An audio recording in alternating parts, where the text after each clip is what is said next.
ముఖ్యమంత్రి చంద్రబాబు మోసం చేయడం అన్నది పరిపాటిగా మారిందని, మోసపోవడం కూడా బీసీలకు అలవాటుగా మారుతోందని వైసీపీ బీసీ విభాగం వర్కింగ్ ప్రెసిడెంట్ రమేష్ గౌడ్ అన్నారు. అనంతపురం వేదికగా జరిగిన బీసీ గళంకి భారీ స్పందన కనిపించింది. ఈ కార్యక్రమంలో బీసీ నేత రమేష్ గౌడ్ మాట్లాడుతూ ఎన్నికల ముందు బీసీలకు రక్షణ చట్టం అని హామీ ఇచ్చారని, దాని గురించి నేటికి పట్టించుకున్న పరిస్థితే లేదన్నారు. పార్లమెంట్లో కనీసం దీని ఊసైనా ఎత్తారా అని నిలదీశారు. బీసీల రక్షణ చట్టం సంగతి పక్కన పెడితే బీసీలపై ఇష్టానుసారం దాడులకు పాల్పడుతున్నారన్నారు. పైగా అలాంటి వారిని ప్రోత్సహిస్తున్నారన్నారు. బీసీలు రాజకీయంగా ఎదగకూడదన్న ఉద్దేశం చంద్రబాబుకు మొదటి నుంచి ఉందన్నారు. కేవలం ఆయన పెత్తందారుల కోసం మాత్రమే పనిచేస్తున్నారన్నారు. గతంలో బీసీలకు జగన్మోహన్ రెడ్డి ఇచ్చిన ప్రాధాన్యత గురించి వివరించారు. చంద్రబాబు మోసాన్ని తిప్పికొట్టాలంటే రాష్ట్రంలోనే ఉన్న పేదలంతా మాట్లాడాలన్నారు. ఐక్యంగా పోరాడితేనే ఈ ప్రభుత్వం చేసిన మోసానికి బుద్ధి చెప్పగలమని రమేష్ గౌడ్ అన్నారు.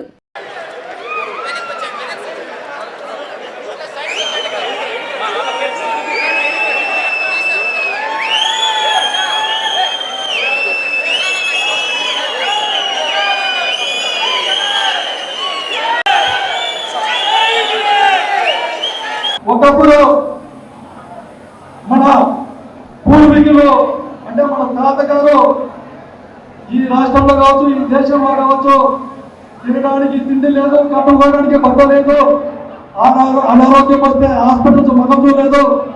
అదేవిధంగా చదువు అంటే కూడా ఏమో తెలియనటువంటి పరిస్థితుల్లో బతికినటువంటి పరిస్థితులు మనవి.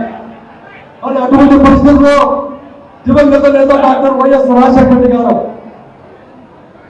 చదువుకు పేదరికం అడ్డం రాకూడదు అనేటటువంటి ఒక గొప్ప ఆలోచనతో ఫీజు రియంబర్స్మెంట్ పథకం చేపట్టి తద్వారా పెద్ద ఎత్తున ఈ రాష్ట్రంలో బీసీలు డాక్టర్లుగా, ఇంజనీర్లుగా, పెద్ద పెద్ద ఉద్యోగస్తులుగా తీర్చిదిద్దినటువంటి ఘనత.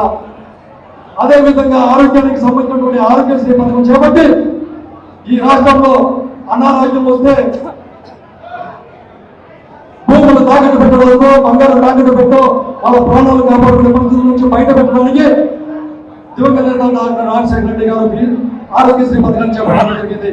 అదేవిధంగా మన నాయకుడు, మన మనసున్నటువంటి జగనన్న నమ్మనటువంటి నాయకుడు జగన్మోహన్ రెడ్డి గారు ఈ రాష్ట్రంలో ప్రతిపక్ష నాయకుడిగా ఉన్నప్పుడు ప్రజా సంకల్ప యాత్ర వల్ల 3650 కిలోమీటర్ల సుదీర్ఘమైనటువంటి పాదయాత్ర చేసి ఈ రాష్ట్రంలో ప్రతి కులాన్ని, ప్రతి వర్గాన్ని నేను ఉన్నాను, నేను విన్నాను అని చెప్పుకుంటూ మనకందరికీ ధైర్యాన్ని ఇచ్చి వార్డు మెంబర్లు మొదలుకొని రాష్ట్ర స్థాయి మంత్రి పదవుల వరకు ఈ దేశ చరిత్రలో ఎక్కడ లేనటువంటి విధంగా బీసీలకు అగ్రతాంబూలం వేసినటువంటి ఏకైక నాయకుడు జగన్మోహన్ రెడ్డి గారిని సందర్భంగా తెలియజేస్తున్నాం.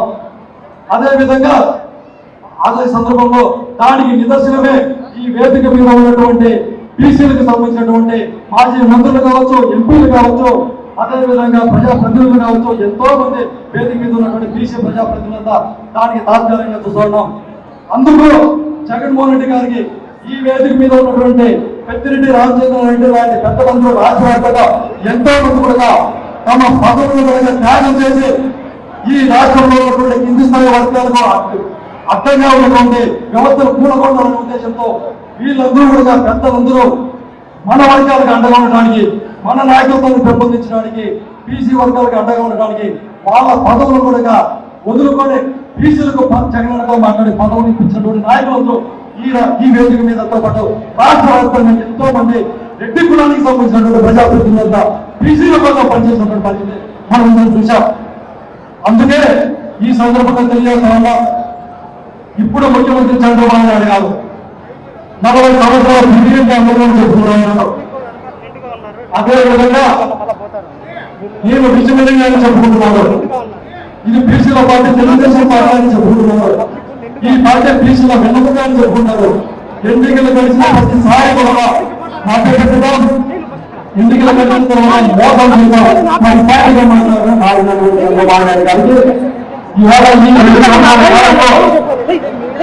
తరఫున ఇచ్చినటువంటి ప్రతి ఒక్క హామీని నెరవేర్చాలనేటువంటి ఏకైక పట్టు జగన్మోహన్ రెడ్డి గారి నాయకత్వంలో వైఎస్ఆర్ కాంగ్రెస్ పార్టీ బీసీసీల ఆధ్వర్యంలో రాష్ట్ర వ్యాప్తంగా పెద్ద ఎత్తున నిరసన కార్యక్రమాలు చేపట్టాము. అందులో భాగంగానే ఇవాళ అనంతపురం జిల్లాలో, ఇవాళ పెద్దలందరి సమక్షంలో అనంత జిల్లా తరఫున బీసీ కార్యక్రమం చేపట్టడం జరిగింది.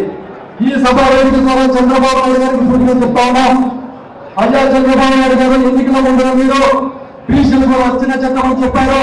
ఎన్నికల గడిచాక బీసీల పైన దాడులు చేసుకుంటూ, దౌర్జన్యాలు చేస్తూ, అరెస్టులు చేస్తూ బీసీలను రాజకీయాలకు దూరం చేసినటువంటి దుర్మార్గమైనటువంటి పరిపాలన మీరు చేస్తా ఉన్నారనేసి సందర్భంగా తెలియజేస్తా ఉన్నాం.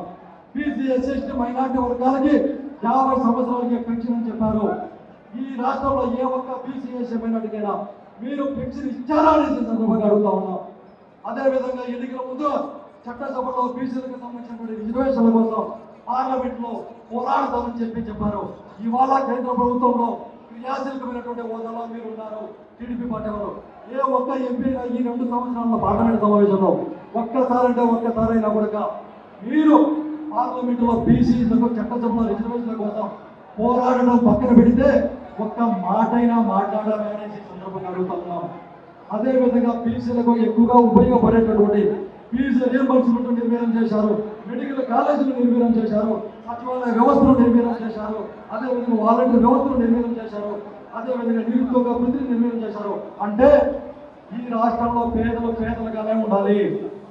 ఈ చంద్రబాబు నాయుడు గారి ప్రభుత్వం కేవలం పెత్తందారులకు మాత్రమే, డబ్బున్నటువంటి వారికి మాత్రమే ఉపయోగపడుతుంది. కేవలం జగన్మోహన్ రెడ్డి గారిని దెబ్బతీయడానికి ఈ రాష్ట్రంలో ఉన్నటువంటి బీసీల పైన, ఎస్సీల పైన, ఎస్టీల పైన, అగ్రవర్గంలో ఉన్న పేదలందరి పైన యుద్ధ వాతావరణం క్రియేట్ చేసినటువంటి వ్యక్తి, దుర్మార్గమైనటువంటి పరిపాలన చేసినటువంటి వ్యక్తి ఈ రాష్ట్ర ముఖ్యమంత్రి చంద్రబాబు నాయుడు గారు. ఒకసారి ఆలోచించండి. మన నాయకుడు జగన్మోహన్ రెడ్డి గారు ముఖ్యమంత్రిగా ఉన్నప్పుడు ఏ ఒక్క వ్యక్తిని తమ గ్రామ పొలిపైన కూడా దాటకుండానే తమ కుటుంబం దగ్గరికి అధికారంలో నాయకులను పంపించి ఈ రాష్ట్రంలో ఉన్నటువంటి బీసీలకు, ఎస్సీలకు, ఎస్టీలకు, మైనార్టీలకు, పేద వర్గాలందరికీ సచివాలయ వ్యవస్థ ద్వారా కావచ్చు, ప్రతి ఒక్క వ్యవస్థ ద్వారా మన గుమ్మం దగ్గరికి అధికారాన్ని, మన గుమ్మం దగ్గరికి నాయకులను పంపించి గ్రామ స్వరాజ్యాన్ని సృష్టించినటువంటి సామాజిక న్యాయ సృష్టికర్త జగన్మోహన్ రెడ్డి గారి నుంచి ఈ సందర్భంగా తెలియజేస్తా ఉన్నాం. అందుకే ఈ రాష్ట్రంలో ఉన్నటువంటి బీసీలు, ఎస్సీలు, ఎస్టీలు, మైనార్టీలు, పేదలందరూ కూడా దయచేసి ఒక్కసారి ఆలోచించండి. అబద్ధానికి ఓటేశాం మనము. అబద్ధం అంటే చంద్రబాబు నాయుడు. మోసానికి ఓటేశాం. ప్రతిసారి పదే మోసపోతూనే ఉన్నాం ఈ రాష్ట్రంలో. నిజం అంటే జగన్మోహన్ రెడ్డి గారు.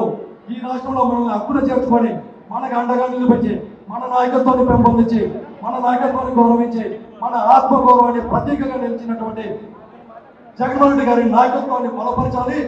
జగన్మోహన్ రెడ్డి గారిని మరొకసారి ముఖ్యమంత్రి చేసుకుంటేనే ఈ రాష్ట్రంలో ఉన్నటువంటి పేద వర్గాలందరి అభివృద్ధి సాధ్యమవుతుందని ఈ సందర్భంగా తెలియజేస్తా ఉన్నాం. అందుకే దయచేసి ఇక్కడికి వచ్చినటువంటి ఈ రాష్ట్రం ద్వారా ఈ రాష్ట్ర ప్రజలందరికీ విజ్ఞప్తి చేస్తున్నాం. చంద్రబాబు నాయుడు లాంటి మోసాలని తిప్పికొట్టాలంటే ఈ రాష్ట్రంలో ఉన్నటువంటి ప్రతి పేదవాడు కూడా మాట్లాడాలి, నోరు తెరిచి మాట్లాడాలి.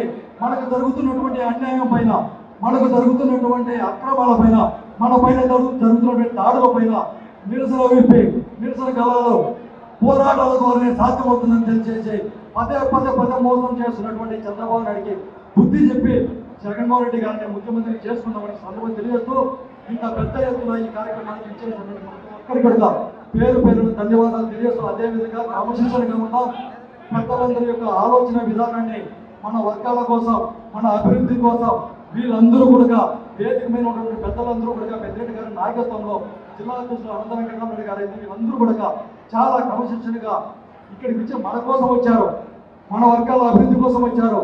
మన వాదనను, మన ఆలోచన విధానాన్ని, మన సమస్యలను అధిష్టానానికి తెలియజేసి మన యొక్క భవిష్యత్తులో జగన్మోహన్ రెడ్డి గారికి ఏ విధంగా బీసీలు తోడ్పాటు అందించాలనుకున్నాం ఆ విషయాలన్నింటినీ చెప్పి ఈ 2-3 సంవత్సరాల్లో ఈ కుట్రపూరితమైనటువంటి కూటమి ప్రభుత్వాన్ని కూకటి వేళ్లతో తగిలించడానికి మనందరినీ సన్నద్ధం చేయడానికి మాత్రమే ఇవాళ మన నాయకత్వాన్ని గౌరవించి, మన నాయకత్వాన్ని పెంపొందించడానికి, మన కోసం మన జిల్లాకి ఇచ్చేసినటువంటి వీళ్ళకందరికీ పేరు నా కృతజ్ఞతలు మనందరితో తెలియజేస్తూ, సమయం చాలా తక్కువ ఉంది కాబట్టి ఒక్కొక్కరు ఎక్కువ మాట్లాడుకోకుండా కేవలం అనంతపురం జిల్లా అధ్యక్షులు దేవేంద్ర గారిని జై జగన్ 2 వైఎస్ఆర్ ఒకే ఒక మాట చెప్పి మైక్లో ఫోటో తీసుకుని